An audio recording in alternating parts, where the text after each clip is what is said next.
today, 5 years later, I'm making it with you again. I couldn't wait. These baked jumbo calzones, make them with me because they're easy and delicious. Let's start. But before we begin, let's take a look at the ingredients. For 2 calzones, which let's say can easily feed 4 people. Let's say 2 people who eat a lot, 3 people who eat a normal amount, and 4 people who eat moderately. Let's put it this way. Jokes aside, with 2 calzones, 4 people can easily eat without overdoing it. Anyway, for 2 pieces, 550 grams of type 0 or 00 flour, 330 ml of room temperature water, 12 grams of fresh baker's yeast. If you use dry yeast, it's about 4 to 5 grams, no more, and 15 grams of fine salt. And as for the filling, you definitely can't go without a nice fresh mozzarella. 350 to 400 grams will be more than enough. And then you can add whatever you want: ricotta, ciccoli, escarole, olives, but today I'm making them this way. So, tomato, 300 to 400 milliliters, depending on whether you're making 1 or 2. I mean, with the tomato, and if you're making 12. Some basil leaves to add a bit of fragrance, so a little salt and oil. And finally, at least in my case, 100 to 120 grams of cooked ham and the same amount of salami. Happily. If you want later, we can maybe add a bit of Parmigiano or Pecorino cheese on top to make a little crust. And probably, but we'll see as we go along. Since I have some escarole, maybe I'll add that too, at least in one of the two.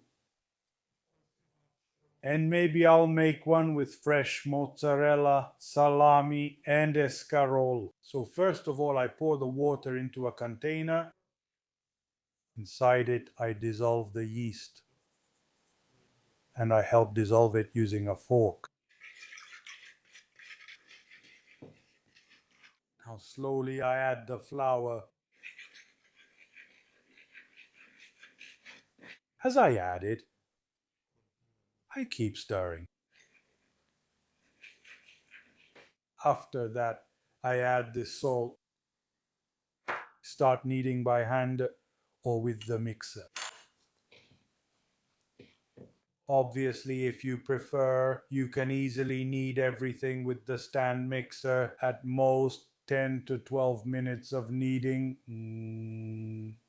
and you'll definitely have a great dough without getting tired. Okay, now, after kneading the dough for at least 10 minutes, I shape it into a ball. I lightly grease it, the container. I put the dough in, cover it, and let it rise for at least an hour in a warm place. If it's winter, or if your house isn't warm enough, meaning it doesn't have a temperature between 22 and 26 degrees, don't worry about it. I'm looking over there because that's where the blankets are. Place the container, always covered with a lid or a cloth, on top of or wrapped inside one or more blankets. Or you can just put everything as it is, directly inside the oven, obviously turned off, but with just the light on. By the way, my 2 cookbooks are available only on Amazon worldwide. Just search for Carlo Gaiano and you'll receive them in no more than 2 days. Okay, now I'll divide the dough into 2 more or less equal parts. Shape 2 balls. Put each ball in a baking tray and let them rise for at least another 2 hours. In this case, since I'm using baking sheets, I put them directly in the oven, always turned off but with the light on. If you use the higher baking pans, the important thing is that nothing touches the dough on the lid, not a cloth or anything else. You can safely cover it and then maybe put it aside. In blankets or just keep it in a warm place. Okay, we're almost there. I'll get the ingredients ready for the filling.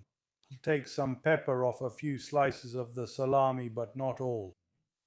Also because children will be eating them too. Then I'll cut it into strips. Here we go. Also cut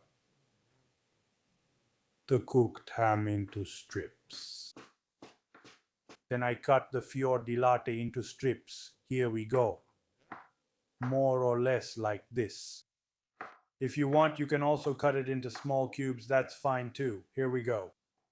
Then to finish, I prepared the tomato puree, which I'll use raw. So I put the tomato puree in a container, a drizzle of extra virgin olive oil, a bit of salt, and a few basil leaves that I tear by hand like this. Here we go. As I told you when I listed the ingredients, today I'm preparing them like this, but you can really fill them however you prefer. For example, I also like calzone with ricotta and pork cracklings, or simply with escarole and fior di latte, mozzarella, scamorza, whatever you like. Speaking of fior di latte, mozzarella, or provola, make sure to drain them well. If you get mozzarella or provola, especially since they have more milk than fior di latte, it's better to use ones that are 2 or 3 days old rather than fresh ones. Just a heads up. I'll repeat, as for the filling, do as you like. Boiled potatoes, provola and porchetta, speck, mushrooms and provola, pancetta. Well, there are so many options. You can add zucchini, sauteed eggplant, or fried eggplant. Do whatever you think is best and actually suggest some alternative flavors right below here. Perfect. Now, I'll roll out the dough ball directly on the parchment paper as if I were rolling out a classic pizza, but without leaving the crust. So I'm pressing down even on the outer part here. Then I start filling. Obviously only on one half, leaving a couple of centimeters of space at the edge. Then I add the fior di latte. I add a bit of tomato puree. Obviously, if you don't like it, you can also leave it plain. Seal it. And I seal the edges. I seal them. Well, I move it a bit toward the center, but just for convenience. Then I make a few holes with the tines of a fork, so that the air can escape from inside without making it burst. I'll also give it a tap here, where I sealed it with my fingers, where I joined the edges with my fingers. Then I put a bit of tomato puree on top. If you want, you can skip this step. Then I add a bit of Parmesan or Pecorino cheese. This way it will form a nice crust on top. A drizzle of extra virgin olive oil. And I prepared the other one. How do I prepare this one? Salami, fresh mozzarella, and escarole, which I add raw. Drizzle of oil on the escarole, a pinch of salt, and I close it just like I did before. Pecorino on top here too, or Parmesan, a drizzle of oil. I put it in the oven. I cook it for at least 25 minutes at 250 degrees C in a very hot conventional oven. Make sure to switch the position of the trays halfway through cooking. And here it is. Look how beautiful it is. Here's the other one too. Let's see. Oh my, it's really hot. Look here. Look how nice and soft it is. And at the same time, it's also crunchy on the edges.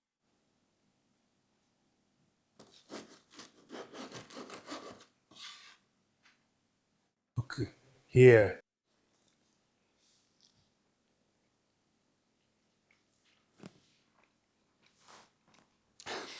Oh my, now I'll taste the other one. Look how beautiful it is. Look underneath.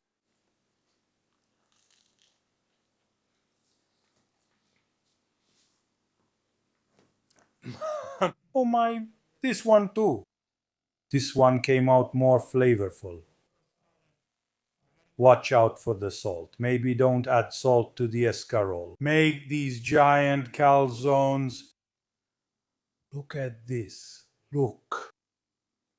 And let me know what you think in the comments below. For now, I'll say goodbye. And as usual, before I go, I'd like to wish you bon appetit.